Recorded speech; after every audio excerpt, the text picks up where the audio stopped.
Iron Mike's Inferno. Relive the 10 most brutal and unforgettable Tyson fights. Mike Tyson. The name alone conjures images of raw power, ferocious speed, and utter domination in the boxing ring.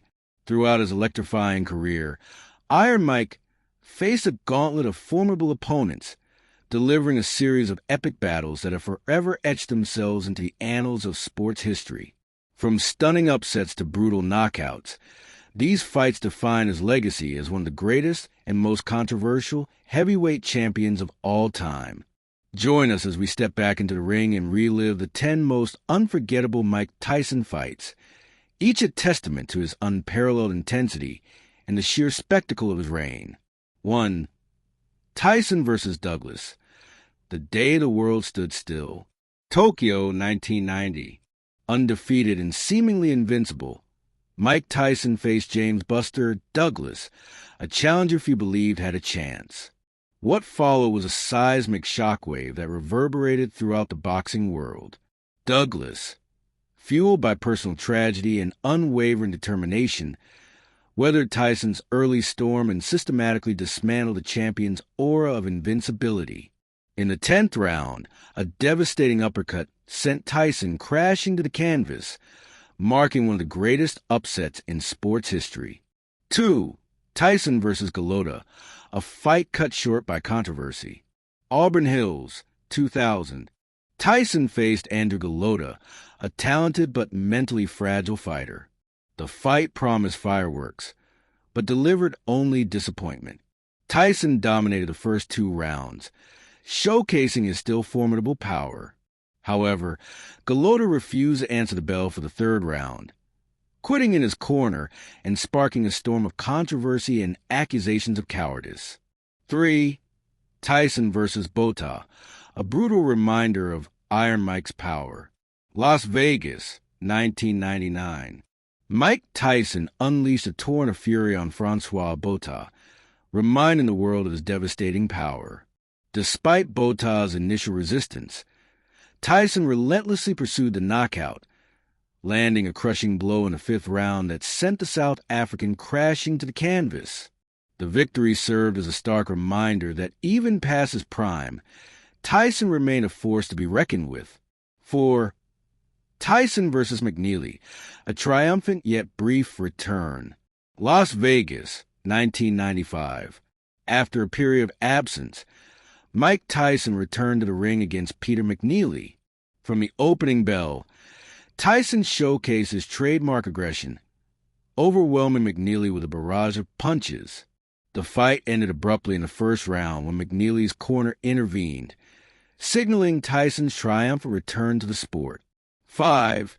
Tyson vs. Holyfield I. The unthinkable happens. Las Vegas, 1996. Mike Tyson faced Evander Holyfield in a highly anticipated clash. Holyfield weathered Tyson's early onslaught and began to dominate the fight with his superior boxing skills and unwavering determination. In the 11th round, the referees stopped the fight, awarding Holyfield a stunning TKO victory and shocking the boxing world. 6. Tyson vs. Holyfield II. The bite fight, a night of infamy. Las Vegas, 1997. The rematch between Tyson and Holyfield became one of the most infamous nights in boxing history.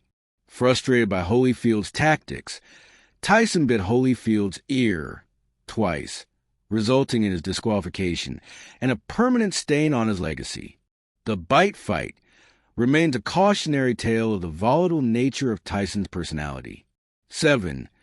Tyson vs. Lewis. The passing of the torch. Memphis, 2002. Mike Tyson faced Lennox Lewis, the dominant heavyweight champion of the time.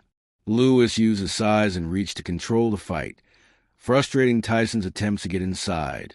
In the 8th round, Lewis unleashed a devastating right hand that sent Tyson crashing to the canvas, marking the end of an era. 8. Tyson vs. Nielsen, a dominant display in Denmark. Copenhagen, 2001. Mike Tyson faced Brian Nielsen in a mismatch that showcased Tyson's still formidable power. Tyson dominated the fight from the opening bell, overwhelming Nielsen with a relentless assault. Nielsen eventually succumbed to pressure, retiring in his corner and handing Tyson a TKO victory. 9. At a ninth fight here, research another significant Tyson fight, to include 10. At a 10th fight here, research another significant Tyson fight, to include these 8 battles, filled with both triumph and tribulation, shaped Mike Tyson's legacy as one of the most captivating and controversial figures in boxing history. Each fight offers a glimpse into the complex character of Iron Mike, a man who both terrified and fascinated the world. Tyson's training regimen, under the guidance of Cus D'Amato and later Kevin Rooney, was legendary for its intensity, discipline, and unique approach. It wasn't just about physical strength. It was about building a complete fighting machine, both mentally and physically. Daily routine. 4 a.m. Wake up for a roadwork session. This typically involved a 3 to 5 mile run, focusing on speed and endurance. 10 a.m. Sparring session. Tyson would engage in intense sparring sessions, often with multiple partners, to hone his skills and develop his reflexes. 2 p.m. Calisthenics. This was a core part of Tyson's training. He would perform 2,000 sit-ups, 500 to 800 dips, 500 push-ups, 500 shrugs with a 30 kilograms barbell. Neck exercises, very important for his peak boost style. 3 p.m., more sparring or bag work. This session focused on refining technique and building power. 5 p.m., weight training. While Tyson didn't focus on heavy lifting, he used weight training to build explosive power and maintain his physique. 8 p.m., he would often watch old fight footage. Key elements. Peak boost style. This defensive style, taught by Cus D'Amato, involved constant head movement, weaving, and bobbing to make Tyson a difficult target to hit. It also allowed him to generate tremendous power from close range. Explosive power. Tyson's training emphasized developing explosive power through plyometrics, speed drills, and targeted weight training. Relentless aggression. D'Amato instilled in Tyson a relentless, attacking mindset. He was trained to be the aggressor, to overwhelm his opponents with constant pressure. Mental toughness. D'Amato also focused heavily on Tyson's mental preparation, using psychology and philosophy to build his confidence and focus. He instilled in Tyson the belief that he was invincible. Neck strength. Enormous focus was placed on strengthening Tyson's neck muscles, which was critical for both absorbing punches and generating power in his peak boost style. Discipline. The rigorous schedule and demanding workouts required immense discipline and dedication. Diet. Tyson's diet during his prime was high in protein and carbohydrates to fuel his intense training. He ate a lot of meat, pasta, and rice. 2. Comparison of Tyson's fighting style to other legendary boxers. Tyson's unique blend of speed, power, and aggression made him a truly distinctive fighter. Here's how his style compares to some other legends. Jack Dempsey. Like Dempsey, Tyson was known for his relentless aggression, bobbing and weaving style, and devastating punching power. Both fighters were masters of infighting and overwhelming their opponents with constant pressure. However, Tyson was arguably faster and more athletic than Dempsey. Joe Frazier. Frazier, like Tyson, was a relentless pressure fighter with a devastating left hook. Both fighters were known for their ability to take punishment and keep coming forward. However, Tyson was faster and had more one-punch knockout power than Frazier. Muhammad Ali. Ali was the antithesis of Tyson. While Tyson was a brutal infighter, Ali was a graceful boxer who relied on speed, movement, and ring generalship. Ali was also a master of psychological warfare, while Tyson's mental game was more about raw aggression and intimidation. George Foreman. Foreman was a powerful, intimidating fighter with a crushing jab and immense strength. While both Tyson and Foreman were known for their power, Tyson was much faster and more mobile. Foreman was more a methodical, plodding fighter, while Tyson was a whirlwind of aggression. Rocky Marciano. Marciano, like Tyson, was an undersized heavyweight with tremendous punching power and a relentless fighting spirit. Both fighters were known for their ability to take punishment and keep coming forward. However, Tyson was much faster and more technically skilled than Marciano. Larry Holmes. Holmes was a technically gifted boxer with a superb jab and excellent ring generalship. He was the opposite of Tyson in many ways. While Tyson was a brawler, Holmes was a stylist. Holmes relied on his jab and movement to control the fight, while Tyson sought to close the distance and unleash his power. In summary, Mike Tyson's training regimen was a brutal and demanding system designed to build a complete fighting machine. His unique blend of speed, power, aggression, and the peek boo style made him a truly distinctive and unforgettable fighter. While he shared some similarities with other legendary boxers, his combination of attributes was uniquely his own. He was a force of nature in the ring, and his fights remain some of the most exciting and memorable in boxing history. Tyson's training underwent significant changes after Cus D'Amato's death in 1985. While he initially continued with Kevin Rooney, who had been D'Amato's protege, the dynamic and the overall approach shifted, arguably to Tyson's detriment in the long run. Here's a breakdown of how Tyson's training evolved. Initial continuation with Kevin Rooney, 1985 to 1988. Maintaining the D'Amato system. For the first few years after D'Amato's death, Kevin Rooney largely maintained a training system that Cus had established. This included the peek boo style, the emphasis on relentless aggression, the grueling physical conditioning, and the focus on mental toughness. Early success. During this period, Tyson achieved remarkable success, becoming the youngest heavyweight champion in history and unifying the titles. This suggests that Rooney was initially successful in carrying on D'Amato's legacy. Loss of D'Amato's psychological influence. While Rooney could replicate the training methods, he couldn't fully replace D'Amato's psychological influence. D'Amato was a father figure to Tyson, providing him with guidance, support, and a sense of purpose. Rooney, while a skilled trainer, didn't have the same personal connection with Tyson. 2. Deterioration and changes after Rooney's departure, 1988 onwards. Rooney's firing. In 1988, Tyson fired Kevin Rooney, reportedly due to a combination of factors, including Rooney's perceived lack of control over Tyson's entourage and personal life, as well as disagreements over training methods. This was a pivotal moment in Tyson's career. Shift in training philosophy. After Rooney's departure, Tyson's training became less structured and less focused on the fundamentals. He went through a series of trainers, none of whom were able to replicate the success he had achieved with D'Amato and Rooney. Decline in discipline. Tyson's discipline began to decline. He became increasingly involved in partying, legal troubles, and other distractions that took away from his focus on boxing. Erosion of the peek boo style. Tyson's peek boo style, which had been so effective in his early career, began to erode.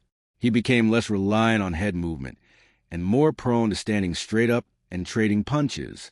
Over-reliance on power.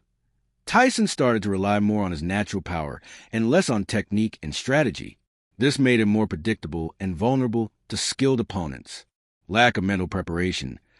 Tyson's mental preparation also suffered. Without D'Amato's guidance, he became more prone to emotional outbursts and mental lapses in the ring. Influence of Don King. Don King's influence on Tyson's career also played a role in the changes to his training. King was more focused on making money than on Tyson's development as a fighter. 3. Specific examples of changes. Less sparring. Reports suggest that Tyson sparred less frequently and with less intensity after Rooney's departure. Less focus on fundamentals. Tyson's new trainers didn't emphasize the fundamentals of boxing as much as D'Amato and Rooney had. More weight training. Tyson reportedly increased his weight training, but this didn't necessarily translate into improved performance in the ring. Changes in diet.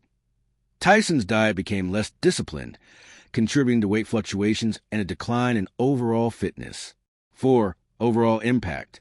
The changes in Tyson's training after D'Amato's death and Rooney's departure had a negative impact on his career. While he remained a formidable fighter for a time, he never reached the same level of dominance that he had achieved under D'Amato's guidance. His losses to Buster Douglas, Evander Holyfield, and Lennox Lewis can be attributed, in part, to the decline in his training and discipline. In essence, Cus D'Amato provided Tyson with not only a boxing system, but also a complete life structure. After his death, Tyson lost that structure, and the subsequent changes in his training reflected a decline in discipline, focus, and overall preparation. Don King's influence on Mike Tyson's career, particularly after Kevin Rooney's departure, had a detrimental effect on Tyson's training regime, although not always directly. King's primary focus was on maximizing profits, and this often came at the expense of Tyson's well-being and proper preparation. Here's how King's influence manifested. 1.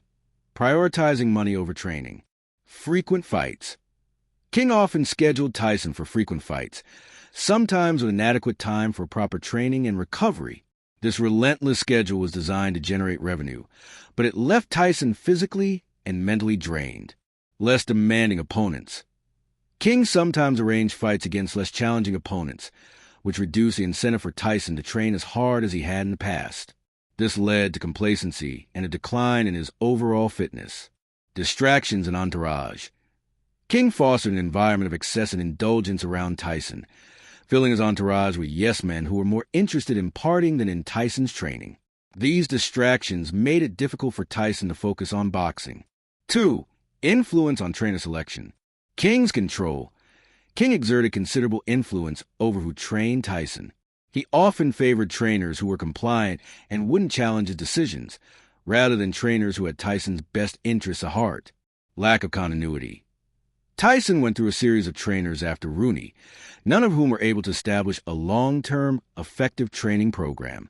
This lack of continuity disrupted Tyson's preparation and prevented him from developing a consistent style. Compromised trainer authority.